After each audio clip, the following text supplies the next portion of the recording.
Let me welcome you to the studio of Platform Media International, PMI Sports. This is yours sincerely, Joe Ehizode. Welcome to the program. A lot have happened in the global sports in the past 24 hours, and it behoves on us to keep you abreast with the latest. As you are aware, the FIFA World Soccer ruling body have just elected a new president in the name of Gianni Infantino. The former UEFA secretary has been elevated to the head leadership of FIFA in the last 24 hours. But again, before we go ahead, let me welcome my very good friend, Opone Ayamabo. Opone, welcome to the program. Thank you for We having can't me. stop talking because a lot is happening in football. The FIFA World Soccer ruling body have just elected a new president, and it's a Swiss man again. A Swiss man taking over from a Swiss man. Remember the disgraced former president of FIFA, Joseph Sepp Blatter, has been succeeded by another Swiss man known as Gianni Infantino. He defeated Sheikh Salman bin Khalifa by 115 votes to 88. Opponent, this man Gianni Infantino used to be the secretary of UEFA, and he has been elevated because those people who were supposed to contest were suspended. Platini was suspended and Joseph Blatter was suspended. When a void was created, UEFA soccer nations decided to elevate their man up, and he was able to beat a combination, the power block between CAF, Confederation of African Football, and the Asian Football Federation. Their candidate, which was Sheikh Salman bin Khalifa, and defeated Sheikh Salman bin Khalifa by 17 votes. Opponent, this man who is campaigning that he wants to make World Soccer every 4 years with 40 teams. How did he make it, Opponent? Thank you for having me first on the program. Like you said when most of the powerhouses were suspended, eliminated, somebody has to come up. Now, those are his ideas of making 40 teams. Well, to me, I don't think 40 teams is a good idea. Well, he has come, and when people in FIFA, I don't think they listen to public opinion anymore because they are so powerful. I hope he learns from Sepp Blatter because Sepp Blatter at a point did not want to listen to anybody. So Gianni Infantino is coming with 14 teams in the World Cup, and again, what I wondered about is how was he able to beat the power block of CAF and the Asian Football Federation? Because Asian Football Federation and CAF, led by Issa Hayatu, wanted Sheikh Salman ibn Khalifa. But unfortunately, the politics was not played well by the Africans and Asians, and the Europeans got the lead. Yeah, you may want it, but you have to know how to play the game. It's a game. That's why I say football, you call it football or soccer. It's a game. You have to know how to play it. Play the game on the field and also On, play the on the board, politics. yeah. If you don't do your calculations properly, you can't make it. And that's what happened. Opponent, well, we'll leave that to viewers. The new president, Gianni Infantino, is the president of FIFA. I don't know, first 10 or 5 years, and then thereafter. I hope his program is not that of stay till you die. I hope this is a new change that is coming to FIFA, and all the cross the T's and dot all the I's and put the right things at the right perspective. That's what we expect. Well, opponent, let's leave FIFA alone. Let's go back to Nigeria. A lot is boiling in Nigeria soccer scene right now. Last week we're talking about Oliseh.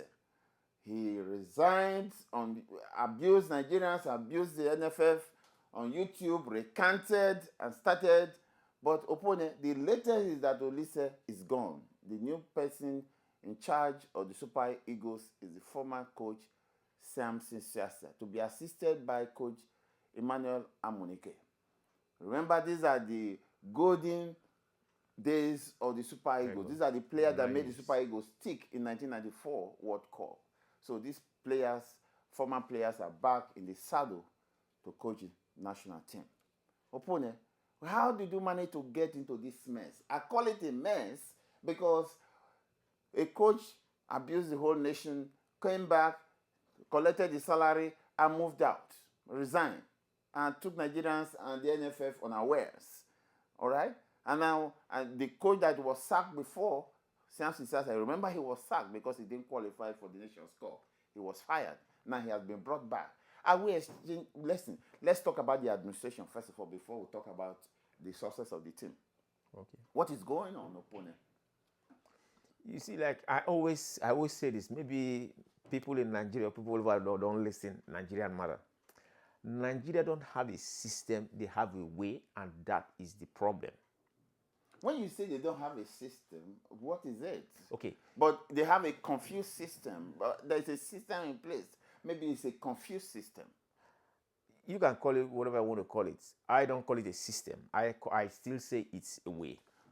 Because if it's a system, by now people will have been held responsible for what is going on. How can you say we don't pay players bonuses or they don't? What is that? Okay. Now, let me give you a background. Viewers, for purpose of viewer, let me give them a background of how Oliseh left. Oliseh left because claiming that his bonuses have not been paid, his salaries were not paid, players were not paid their benefits. The hotel, when players are taken out for championship or matches, national matches, they are not well taken care of. And his personal staff that he negotiated in the contract were not paid their salaries. Opponent, is there anywhere in the world where coaches are not paid their salaries in now?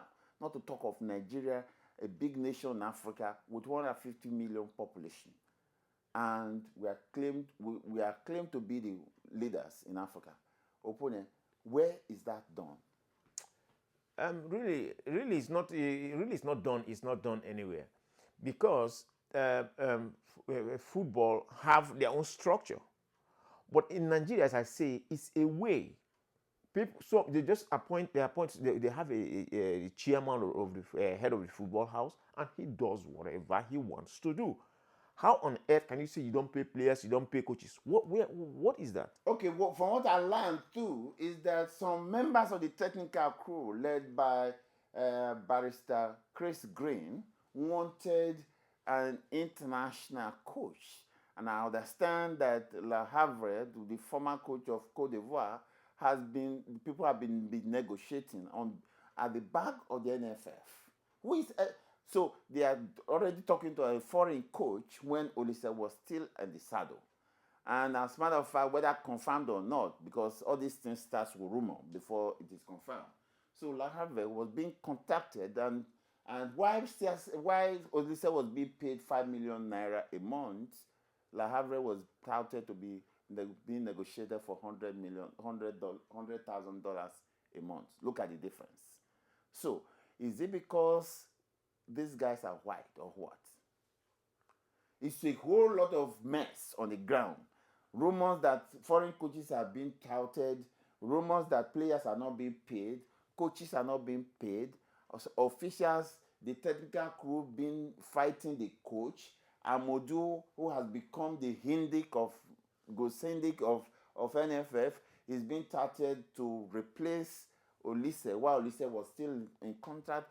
Oliseh is being asked to submit his players list to the NFF technical committee. Where is that done, opponent? I don't understand. Because you begin to talk about Nigerian soccer, all the confusions on the ground, viewers would think we don't know what we are saying because there are lots say on the ground.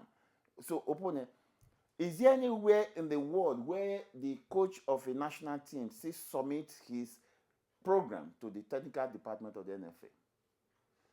You play soccer before. I always say Nigeria don't have a system. That's why all those things are happening. When Oliseh was appointed, you can hear this Amadou piling praise on Oliseh. The first time he spoke to him, what he said was just what he wanted. He was the right man for the job. And I said, that's on the studio, I said Oliseh should use his upstairs and shut the front door. He started talking, saying this, saying that, only first. And no, you don't do that.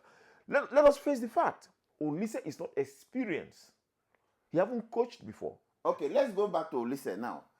Is it right for a coach to go on YouTube to castigate his critics, to begin to abuse people who are criticizing him? Is there any coach in the world who does not have criticism? Even Pep Guardiola do have, people are criticizing him in Germany. Even Arsene Wenger, they are one of the they have the harshest critics around them. But Oliseh said one of the reasons why he's quitting is because he's been criticized every time. I know where I'm going to with this, and I know where Oliseh is coming from. Okay. I know where Oliseh was going to. Okay. If you ask me personally, Oliseh did not quit because they did not pay him his salary or because of his bonus. Okay. Now he's now feeling the pressure of the job. Now he's now thinking, this might work, this might not work. Now he wasn't really sure. That's why he ran away. Keshi was there for 9 months. He wasn't paid for 9 months. He stayed. He won the Nations Cup. Cecia was there. Wasn't paid for a couple of months. Amunike was there. Okay, what I don't understand about Oliseh is you played for the country. You captain the country. You know how it works there. Why are you running away after how many months? I disagree with you because it is said that we cannot continue in sin so that grace will abound. Nigeria should not have a peculiar system, a system where coaches are not paid and you expect those coaches to produce results. I'm not saying... So I do not agree with that at all. No, I'm not saying you don't have to pay coaches. But what I'm saying, before Oliseh was appointed, if you remember on this program, we were discussing this Oliseh matter and coaches, Nigerian coaches or coaches that they hire. And I said Oliseh have been lingering, hanging around there, knowing what is going on. He knows what happens. Why did he? He knows. Yeah, again, you remember that Oliseh said on the YouTube rantings that somebody in the government asked him to come and take the job, but for the persuasion of that person in government, he wouldn't have taken the job. Perhaps he now saw the heat in the kitchen. He decided to quit. Okay, now you're coming to my point. When you talk about when they hired, what's his name? They fired Keshi, they hired Amunike. What did I say?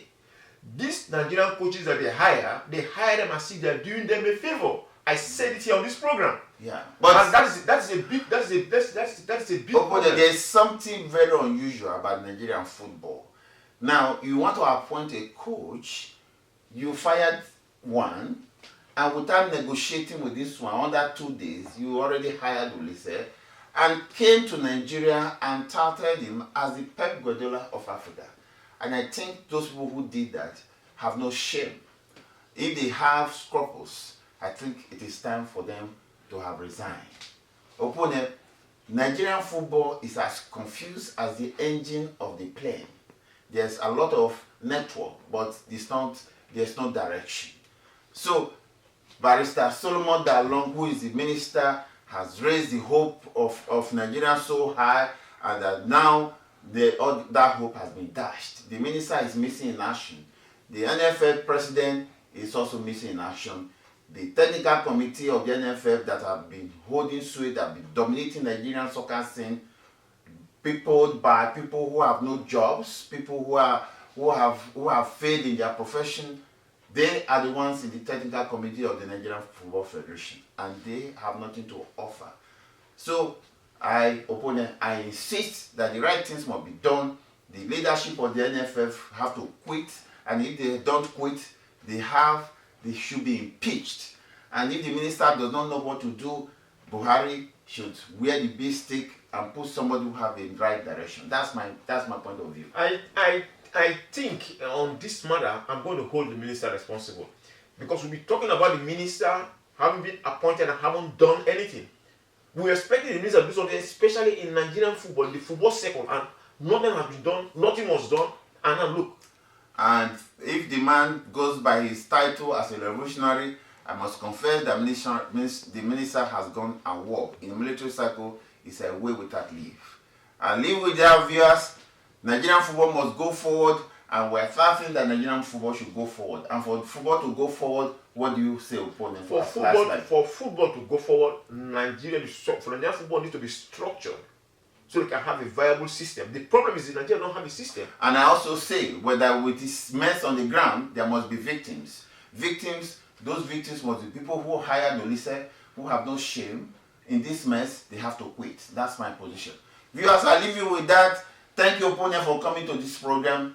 And thank you, viewers, for keeping our marriage, the marriage that works, sticking by with us. That's me, Joe Ehizode, saying stay around and begin to continue to watch PMI Sports. With that, I say have a good night.